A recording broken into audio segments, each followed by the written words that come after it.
modern day Hitchcockian. Modern day Hitchcock, zaman moden punya.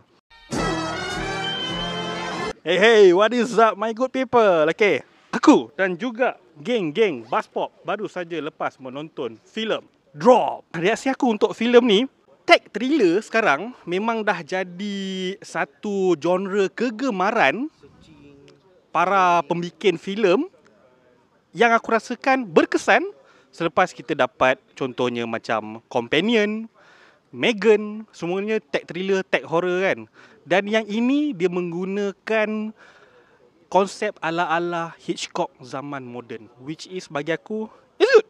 It's really good. Daripada pengarah Happy Death Day, Freaky, Christopher Landon, boleh nampak dia punya horror comedy dalam filem ni, which is really good, really good. Satu benda kalau aku nak betul-betul fokuskan dalam filem ni adalah dia punya horror execution dia ataupun thriller execution dia. Apa dia thriller execution dia?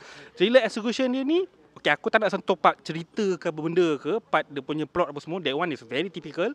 Tapi aku sangat puji benda yang aku nampak ni adalah dia punya cinematography. Cinematography dia cantik gila sebab they put a lot of work. Dia orang letak macam ketelitian tau dalam cinematography ni, dalam peletakan kamera, movement kamera. Dan movement kamera ni bukanlah itu saja elemen dalam cinematography, tapi the screen on teks dekat screen, penggunaan teks macam contohnya bila dapat message, so message tu keluar dekat screen. So bila dia shot, means that bila dia shot tu, bila dia tunjuk karakter, dia kena make sure ada space untuk teks tu appear. So benda tu dia kena plain, typography tu kena appear. Dia orang kadang-kadang kita nampak simple kan, macam filem-filem lain pun ada buat, tapi ni they put thoughts on it. Dia orang letak ketelitian. Dan of course dia punya penggunaan memes sebagai penggerak cerita juga. So dia letak benda tu dengan lepas tu dengan cinematography, dengan menggunakan typography sekali. So the thriller dalam tu kita nampak macam benda tu macam biasa, benda tu ala-ala macam romcom punya style kan. Tapi it works for for filem thriller tech macam ni. Sebab dia nak cantumkan tech, dia nak cantumkan thriller. So dia kena berimajinasi atau dia kena execute secara cantik melalui cinematography. That's why cinematography dia, kenapa aku katakan tadi modern day Hitchcockian. Modern day Hitchcock, zaman moden punya. Dia ada tilted apa semua. Satu lokasi je. Dia satu lokasi je. Satu lokasi macam Companion, macam Abnormal Boaz kan. Satu lokasi je. Tapi works. Tapi memang berjaya dia buat. Benda tu paling penting. Sebab benda tu yang macam menarik kita untuk melihat apa yang watak utama lihat.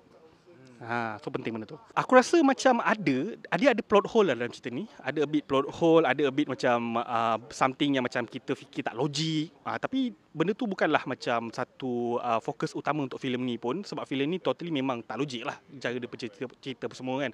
Dia macam lebih kepada cautionary tale. So cautionary tale ni kadang-kadang kau tak payah fikir sangat pun pasal logik ke apa. Dia just nak tunjuk apa watak utama punya trauma, macam mana dia face dia punya trauma. Dan trauma tu finally boleh di-resolve melalui full circle daripada awal sampai akhir. Cuma jelah terlalu senang lah dia punya konsep misteri tu. Sebab dia thriller, tech thriller. Lepas tu ada misteri, ada macam dia kena rungkaikan who's the victim. Benda tu terlalu senang bagi aku. Benda tu terlalu simplified sangat. Rating per 10 aku boleh bagi filem ni 7.5/10 bintang. Enjoy guys. Reaksi satu aku is that this was surprisingly well written. So ingatkan macam cerita bodoh kan. Bila tengok it was tight, it was fun, it was suspenseful. I was thoroughly entertained. The one thing aku paling suka pasal filem ni is the constant unrelenting suspense. Sebab kalau lagi-lagi baik kau tengok kawan kau pandang kawan kau, jap, mesti dia tu kan. Dia tu.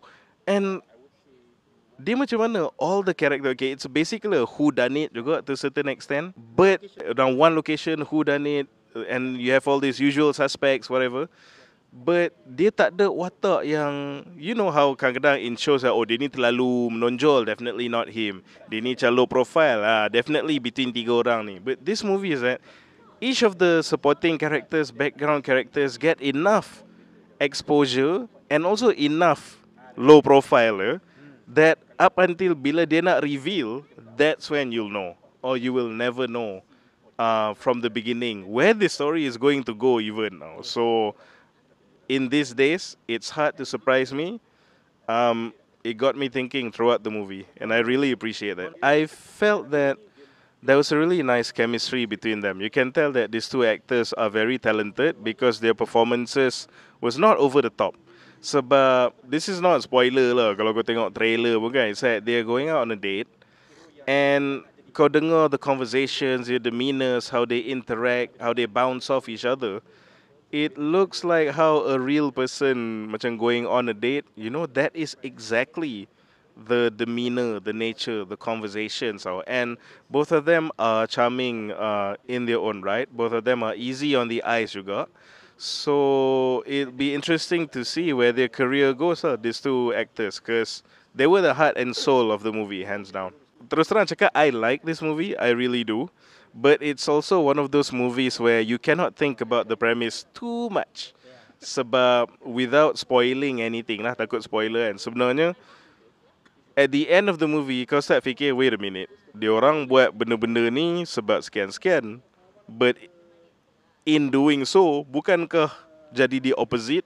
Oh, benda yang kau nak avoid tu, tapi benda tu lah yang terjadi, you know, something like that lah. So, kalau kau fikir kan, bukankah there are better ways to do so and so? So, benda tu kau just kena jangan fikir sangat about the premise or the context in real life. Yeah, how this thing would be done, whatever that is kan. But yeah, just enjoy the ride, go in blind, tak payah tengok trailer, tak payah apa, go with a friend and just have fun. Enjoy the ride. It's that kind of movie. I had a lot of fun with this movie, and I have way more good things to say about this movie than the bad. There's hardly any bad point to me lah, honestly. So I will give it a caveat. This is a very generous, because I'm happy and entertained, but this is a very generous 8 out of 10 aku bagi. It's a nice, watchable thriller suspense film that is very contemporary and everyone can relate sebab dia banyak menggunakan premise dan apa nama ni situasi yang kena dengan zaman sekarang kita ni. Zaman digital dan Internet of Things ni. It's not trying to be anything. Filem ni adalah filem yang sangat straightforward. Let the film come to you. The film just wants to tell you the story and bagi you surprises and little twists here and there and build up a bit of suspense here and there. It's not trying to be clever, it's not trying to be smart, it's not trying to challenge your intelligence, and that's what I like about it. It's a very simple, straightforward film. So, it's not Hitchcock level, but it's Hitchcockian in style. Sebab apa? Benda ni sangat senang dibuat tapi sangat susah untuk dicuba dan ditulis. Sebab one location, one night and everything has to happen there and then. Jadi kalau engkau seorang penulis ataupun showrunner atau filmmaker atau director yang tak biasa nak menggunakan satu location je dan nak memanfaatkan satu location untuk banyak-banyak benda dan kau tak ada imagination macam nak kat location ni kau boleh buat macam ni, lepas tu kau boleh buat macam ni, lepas tu benda ni boleh jadi dan kau perlu dia pergi sini dan pergi sana, then this kind of film, this kind of backstory or premise is not your cup of tea and jangan cubalah. And I think this film aced it. The only thing yang aku rasa macam sikit is, and it's not about this film, is that every time aku tengok filem yang dia babak tu berlaku di skyscraper, lepas tu berlaku di tingkat ke-38, lepas tu tingkap pecah, the wind daripada luar tak masuk dan mengganggu balance semua orang. Dan kau still boleh maintain balance kau betul-betul kat CP-CP tingkap yang dah pecah tu. So itu je aku tak suka. Dan semua filem macam tu, daripada Mission Impossible yang kat Burj Khalifa tu pun macam tu. But other than that, yeah. Dia tak fizik lah. Dia tak cukup fizik lah. Alright, rating per 10. This is an easy 6.5 to 7. Kalau filem ni keluar dekat TV atau ada kat Netflix dan kau tak tahu nak buat apa, kau pasang dan kau takkan komplain tentang cerita ni. Kalau kau komplain, it means your expectation is different. Dan kau mengharapkan lebih suspense, lebih thrill, lebih gore, lebih misteri dan sebagainya. Tengok filem ni, let the film come to you and you will have a decent time. Sebuah thriller yang berbeza daripada director Christopher Langdon yang sebelum ni banyak buat horror comedies. macam Freaky, Happy Death Day. So sebuah evolusi untuk director Christopher Landon sebab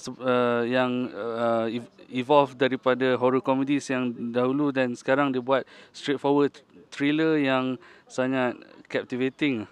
Yeah. Apa yang saya paling suka pasal Drop is that Drop ni dia take place cuma dalam mostly satu location and between just two people talking.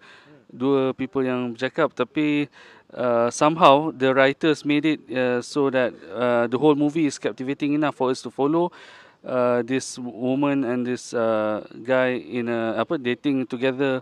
Some people might say pacing dia a bit slow, tapi to me tak, sebab yeah, it's tense and suspenseful. So by the time the third act masuk, it's very you're like fully on board with the story, with what's happening. So yeah, saya familiar juga dengan Megan Fahy sebab dia sebelum ni berlakon White Lotus, I think season 2 kot. She's a good actress, and in this movie they continue being they deliver a good performance, and I like that she adds macam an emotional sebab she's a mother dalam ni, she dah pernah face abuse and everything, so that's all part of the story lah. So yeah, I like that about the movie. So it makes you care about the character, sebab kalau kita tak care about the character, why would we stay with the characters just the same character the whole movie, duk cakap dalam the same restaurant. So yeah, it's a good movie. Apa yang saya paling tak suka pasal Drop is that movie dia agak slow, I would say, especially the first act of the movie agak slow lah, sebab dia nak set up the setting the characters of the movie. Tapi after you get through the first act, then everything like flows well, and it gets even more tense until the climax of the movie. Cuma you just have to get through the first act. So once you get through the first act, even though it's a bit boring for some people sebab it's just, dua people tengah bercakap dalam restoran, tapi if you get through that, then you're in for a good ride lah. My rating untuk Drop is 8 out of 10. Okay, rasa setaya aku, drop your brain, expand your suspension of disbelief very, very, very far. Sebab cerita ni macam, it's fun, it's a good fun thriller, but I've seen better stuff than this. Tapi for what I see untuk cerita macam ni, it's entertaining enough, it's suspenseful enough, and it's enough. Dia macam whodunit semua tu. So cara dia macam throw people off on siapa yang kau patut cari. Sebab kadang-kadang dia punya kamera tu macam, kamera dengan cara dia set kamera tu unassuming. At the same time dia macam nak throw you off juga. Macam contohnya macam ada beberapa watak yang dia agak fokuskan juga, tapi cara dia fokus itu macam tak penting. Tapi lepas dia dah conversation tu dia tunjuk around the room, ni suspect, tu suspect. Tapi macam siapa suspect sebenarnya? So bagi aku dia punya camera work kat situ yang it's quite impressive for a movie of this kind. Yes. Aku honestly the last movie aku tengok daripada Christopher Landon ni is just the first Happy Death Day. That's it. Tapi kau nak kata evolve tu, bagi aku I don't call it as evolve. I call it as this is another movie dalam dia punya repertoire. That's it. It's just something else that he could showcase. Macam contohnya a bad example but also can be used juga, Stephen King. He writes horror, tapi dia also buat cerita macam Green Mile lah. Macam tu lah. Something like that lah. Tu apa aku rasa pasal Christopher Landon lah, daripada movie dia yang lain dengan ni. The thing about this kind of movie is it's an okay thriller in a sea of other okay movies. Itu je aku cakap. Sebab dia macam ada tak ada pun tak apa. But kalau ada, you gonna have a great time. Kau tak akan benci tengok cerita ni. Dia macam one of those movies macam, aku tengok apa kat Netflix hari ni? Okay, it's not bad. Macam tu lah. This movie gets a comfortable 7 out of 10. Sekiranya anda enjoy menonton video ini, jangan lupa untuk like, share dan subscribe kepada Buzzpop TV untuk lebih banyak video-video yang berkaitan dengan pop culture daripada komik, TV, filem, mainan dan juga banyak lagi. Majulah fandom untuk negara.